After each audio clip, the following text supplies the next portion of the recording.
بسم اللہ الرحمن الرحیم۔ بابل انواری ایجوکیشنل سوسائٹی و جامعہ انواریہ حیدرآباد انڈیا کے زیر اہتمام اللہ تعالیٰ کے فضل و کرم سے اصول الشاسی کا درس قسط وار جاری ہے۔ آج کا درس وَلَئِنْ قَالَ إِذَا حَلَفَ لَا يَضَعُ قَدَمَهُ فِي دَارِ فُلَانٍ يَحْنِسُ لَوْ دَخَلَهَا حَافِيًا أو متنعلا أو راكبا وكذلك لو حلف لا يسكن دار فلان يحنس لو كانت الدار ملكا لفلان أو كانت بأجرة أو عارية وذلك جمع بين الحقيقة والمجاز۔ آپ نے ضابطہ سنا احناف کا، وہ یہ کہ ایک لفظ سے ایک حالت میں لفظ کے حقیقی اور مجازی دونوں معنی مراد نہیں لیے جا سکتے۔ بات سمجھ رہے؟ ابھی شروع کیا ہوں، آپ ہی شروع ہو گئی جی، سمجھ رہے؟ یہ ضابطہ سنا، ضابطہ گزرا اور یہ ضابطہ کچھ مثالوں کے ذریعے سے سمجھایا گیا۔ اب اس ضابطے پر اعتراض کہ آپ یہ کہتے ہیں کہ ایک لفظ سے ایک حالت میں دونوں معنی یعنی حقیقی اور مجازی معنی مراد نہیں لیے جا سکتے ہیں، حالانکہ ہمارے پاس کئی مثالیں ہیں جہاں ہم دیکھتے ہیں کہ آپ ایک لفظ سے ایک حالت میں حقیقی اور مجازی دونوں معنی مراد لیے ہیں۔ تو کہاں گیا آپ کا ضابطہ؟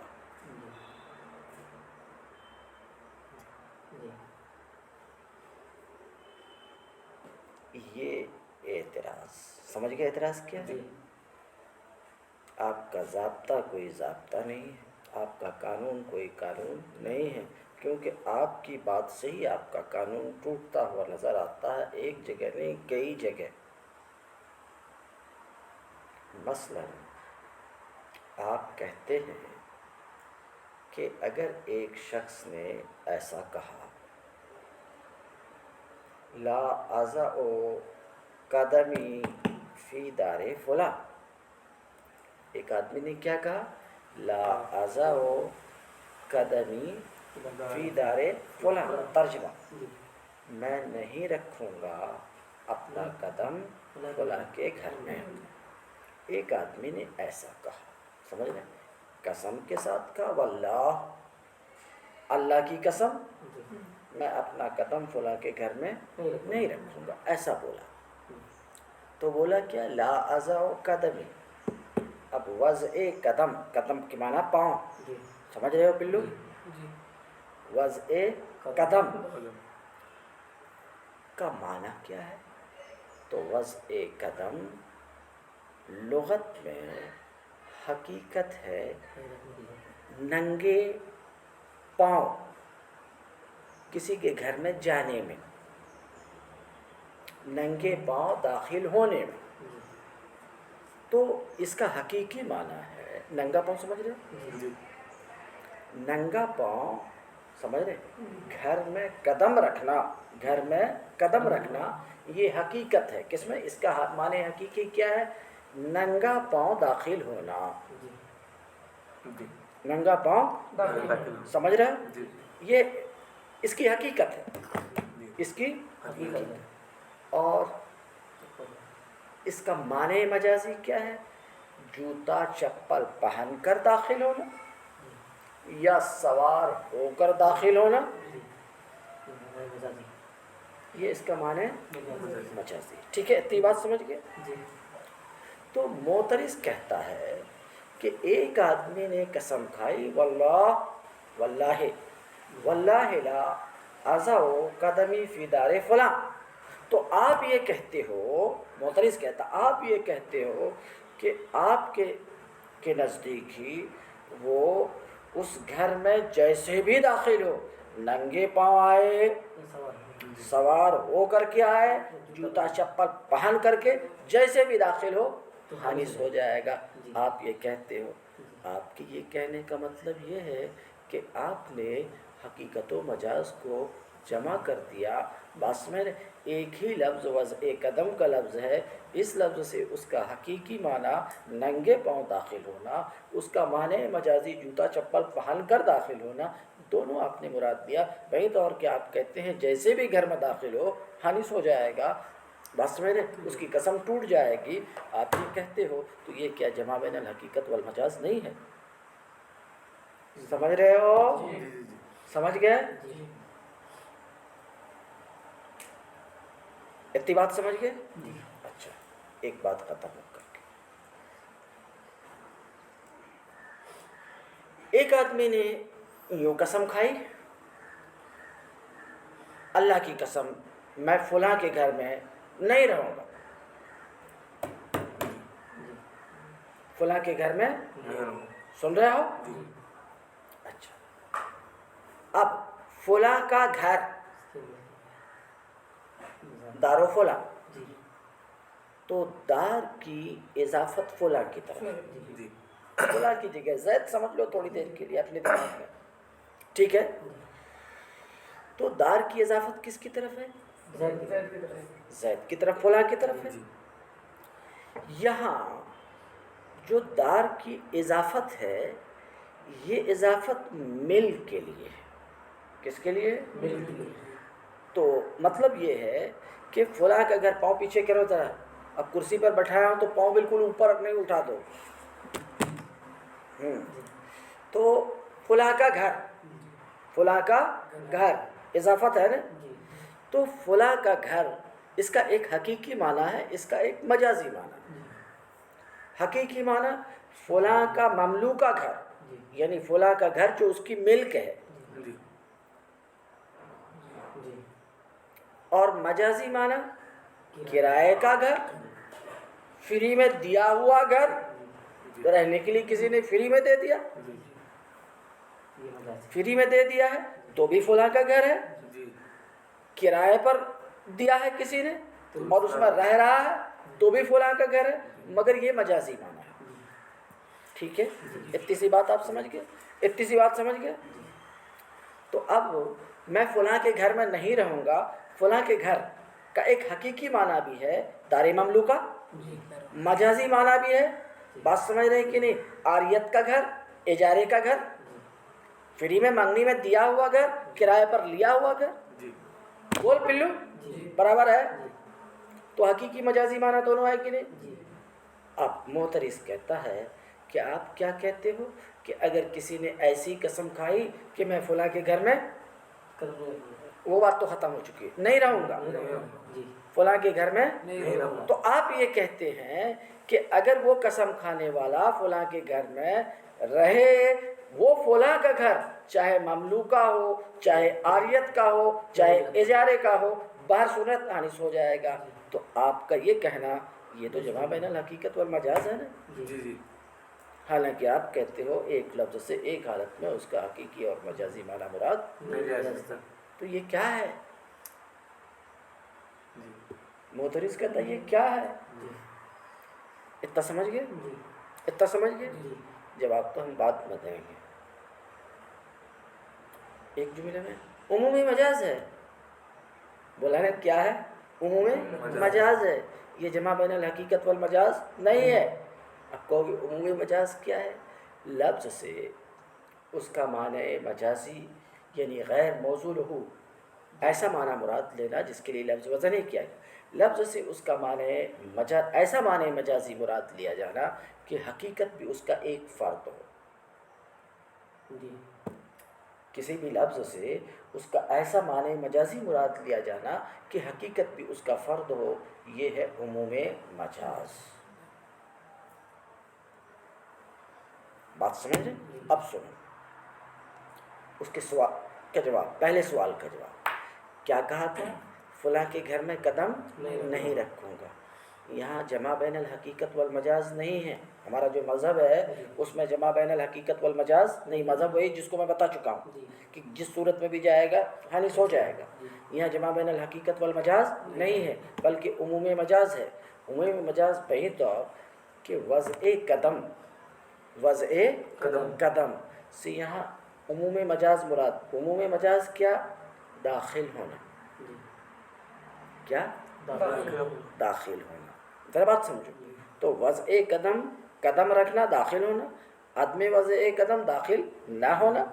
تو وضع قدم سے مراد ہے معنی، ایسا معنی مجازی کہ حقیقت اس کا داخل ہونا جب مراد لیا تو داخل ہونا ایک تو ننگے پاؤں داخل ہونا اس کو بھی شامل ہے، داخل ہونا ننگے پاؤں داخل ہونے کو بھی شامل ہے، اور جوتا چپل پہن کر کے بھی داخل ہونے کو شامل ہے، سوار ہو کر کے بھی داخل ہونے کو شامل ہے. تو حقیقت اس کا فرد ہے. بات سمجھ رہے؟ تو یہاں جمع بین الحقیقت والمجاز نہیں ہے بلکہ عموم مجاز ہے. بات سمجھ رہے ہیں کہ وضع قدم، وضع قدم سے مراد کیا ہے؟ دخول. تو جب کسی نے یہ قسم کھائی کہ میں فلاں کے گھر میں قدم نہیں رکھوں گا تو مطلب اس کا کیا ہوا؟ فلاں کے گھر میں داخل نہیں ہوں گا. بات سمجھ رہے ہیں؟ اب وہ کسی طریقے سے بھی داخل ہوگا تو حانس ہوگا. کہو گے آخر عموم مجاز کی طرف آپ کیوں گئے؟ کیا ضرورت تھی عموم مجاز کی طرف جانے؟ لفظ سے اس کا معنی حقیقی جب مراد لیا جا سکتا ہے تو معنی حقیقی مراد لیا جائے گا. عمومی مجاز کی طرف آپ پھرے کیوں؟ کون بولا آپ کو جانے کے لیے وہاں؟ بات سمجھ رہے ہیں؟ ہم کہیں گے ہاں صحیح بات ہے کہ لفظ سے اس کا معنی حقیقی اگر مراد دیا جانا ممکن ہو تو مجاز کی طرف نہیں جانا چاہیے. آپ کی بات صحیح ہے، مگر یہاں ہم عرف کی وجہ سے گئے.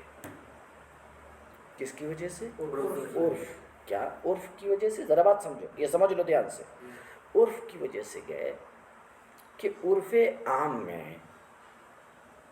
جب لوگ ایسا بولتے ہیں کہ میں فلاں کے گھر میں قدم نہیں رکھوں گا تو عرف عام اس کا معنی، عام لوگ اس کا معنی یہ سمجھتے ہیں کہ فلاں کے گھر میں داخل نہ ہوں گے. تو عرف بن گیا ہے قدم. بات سمجھ رہے ہیں؟ وضع قدم سے عرف میں مراد دخول ہے. بات سمجھ رہے ہیں؟ سمجھ رہے ہیں؟ تو عام لوگ اس جملہ سے کیا سمجھتے ہیں؟ دخول. بات سمجھ رہے ہیں؟ اور عرف فیصل ہوتا ہے، عرف کو لغت پر بھی ترجیح ہے، عرف کو لغت پر بھی ترجیح ہے. بات سمجھ رہے ہیں کہ نہیں؟ کیوں؟ اس لیے کہ لغت یہ ساری چیزیں عرف ہی کے لیے ہے. تو جب لوگ اس لفظ کو اسی معنی میں بولتے ہیں تو ظاہر سی بات ہے کہ جب یہ لفظ بولا گیا تو اس کا معنی عرف ہی مراد لیا جائے گا.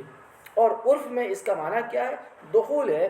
اس وجہ سے ہم نے اس لفظ کو عموم مجاز کی طرف پھیرا. کچھ بات سمجھ میں آئی؟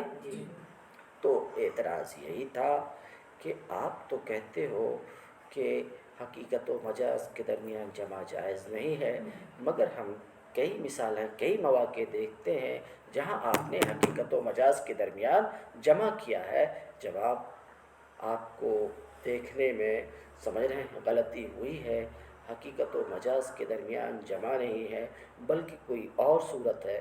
مثلا ابھی جو دو مثال آپ نے رکھا یہاں جمع بین الحقیقت والمجاز نہیں ہے، سمجھ رہے ہیں کہ نہیں، بلکہ عموم مجاز ہے. عموم مجاز کا مطلب میں سمجھا دیا کہ لفظ سے ایسا معنی مجازی مراد لینا کہ حقیقت بھی اس کا فرد ایک فرد ہو. جیسے تم نے وضع قدم سے مراد لے لیا دخول. بات سمجھ رہے ہیں؟ تو حقیقت کیا ہے؟ ننگے پاؤں داخل ہونا، یہی حقیقت ہے. تو یہ ننگے پاؤں داخل ہونا اس معنی مجازی کا ایک فرد ہے، کیونکہ اس معنی مجازی کے افراد میں سے ایک فرد ہے ننگے پاؤں آنا، ایک فرد ہے چپل جوتا پہن کر کے داخل ہونا، ایک فرد ہے سوار ہو کر کے داخل ہونا. تو حقیقت اس کا ایک فرد ہے. تو بس یہاں عمومی مجاز ہے، جمع بین الحقیقت والمجاز نہیں ہے. پھر اس کے اوپر اگر اعتراض کیا جائے کہ عمومی مجاز کا ارتکاب کیوں کیا آپ نے، تو ہم کہیں گے عرف کی وجہ سے. کہ عرف یہی ہے کہ جب یہ لفظ بولا جاتا ہے تو لوگ اس کا یہی معنی سمجھتے ہیں، لوگ یہی معنی مراد لیتے ہیں. بس میرے اب دوسرا اعتراض جو تھا کہ فلاں کے گھر میں نہیں رہوں گا. بات سمجھ رہے ہیں؟ تو یہ تو حقیقت میں کہ فلاں کے مملوکہ گھر میں نہیں رہوں گا، اس میں حقیقت ہے، اور کرایہ کا گھر مجاز ہے، بات سمجھ رہے ہیں؟ عاریت کا گھر مجاز ہے، لیکن آپ کیا کہتے ہو کہ فلاں کے کسی طرح کے گھر میں بھی اگر رہے گا تو حانث ہو جائے گا، تو یہ جمع بین الحقیقت والمجاز ہے، یہ معترض کا کہنا ہے، یہ معترض کا کہنا ہے۔ جواب دیکھو، بولنے والا جو یہ بولا کہ میں فلاں کے گھر میں نہیں رہوں گا، بات سمجھ رہے، یہاں بھی عمومی مجاز ہے، فلاں کے گھر سے عرف میں سمجھا جاتا فلاں کا گھر جس میں فلاں رہتا ہے، جس میں فلاں دار مسکونہ، دار یعنی وہ گھر جس میں فلاں اب تو یہاں پر فلاں کے گھر سے مراد، ذرا بات سمجھو، دار مسکونہ ہے، فلاں کا دار مسکونہ جس میں فلاں رہتا ہے۔ اب یہ دار مسکونہ متناول ہے، شامل ہے دار مملوکہ کو بھی، عاریت کے گھر کو بھی، کرائے کے گھر کو بھی، بات سمجھ رہے ہیں کہ نہیں؟ اور عرف میں اس کا یہی معنی سمجھا جاتا ہے کہ جب کوئی کہنے والا کہے دیکھو دار مسکونہ ہی مراد ہوتا ہے، مثال کے طور پہ تم نے کہا کہ فلاں کے گھر میں نہیں جاؤں گا اور فلاں کرائے کے گھر میں رہتا ہے، تم گئے تو لوگ تمہارے اوپر ملامت کرتے، مذمت کرتے کہ تم نے تو کہا تھا کہ فلاں کے گھر میں میں نہیں جاؤں گا، مگر یہ کہ تم گئے، یہ نہیں دیکھتا کہ وہ کرائے کا گھر ہے کہ عاریت کا گھر ہے کہ مملوکہ گھر ہے، تو عرف میں یہی معنی سمجھا جاتا ہے دار مسکونہ، بول رہے ہو؟ فلاں کے گھر سے یعنی وہ گھر جس میں فلاں رہتا ہے، خواہ وہ اس کی ملکیت ہو، خواہ وہ عاریت کا ہو، خواہ وہ کرایہ اجارے کا ہو، یہ معنی مجازی، بات سمجھ رہے ہیں؟ تو ہم یہاں عموم مجاز مراد لیتے ہیں، کچھ سمجھ رہے ہیں؟ عموم مجاز کے طور پر، جمع بین الحقیقت والمجاز کے طور پر، بات سمجھ میں آئی؟ اب اتنے کا ترجمہ کرتے ہیں۔ وَلَئِن قَالَ، اگر اعتراض کرنے والا اعتراض کرے، کس بات پر؟ اصل مذکور پر، مذکورہ ضابطے پر کہ جمع بین الحقیقت والمجاز جائز نہیں ہے، ایک لفظ سے ایک حالت میں حقیقی اور مجازی معنی مراد نہیں لیا جائے گا، اس قانون پر اگر کوئی اعتراض کرے، پوری بات بول چکا ہوں، ترجمہ کر رہا ہوں، اگر اعتراض کرے کہ جب کسی نے قسم کھائی کہ وہ اپنا قدم فلاں کے گھر میں نہیں رکھے گا تو وہ حانث ہو جائے گا اگر اس میں داخل ہو ننگے پاؤں یا جوتا پہن کر یا سوار ہو کر، ٹھیک ہے؟ اسی طریقے سے اگر قسم کھائی، کیا قسم کھائی؟ کہ فلاں کے گھر میں نہیں رہے گا، تو وہ حانث ہو جائے گا اگر گھر فلاں کی ملک ہو یا کرائے کا ہو یا منگنی کا ہو۔ وذالک جمع بین الحقیقت والمجاز، ان دونوں صورتوں میں تو حقیقت و مجاز کے درمیان جمع ہے۔ یہ دو اعتراض تھے اصل مذکور پر، دونوں اعتراض آپ نے سنا اور جواب بھی بتا دیا۔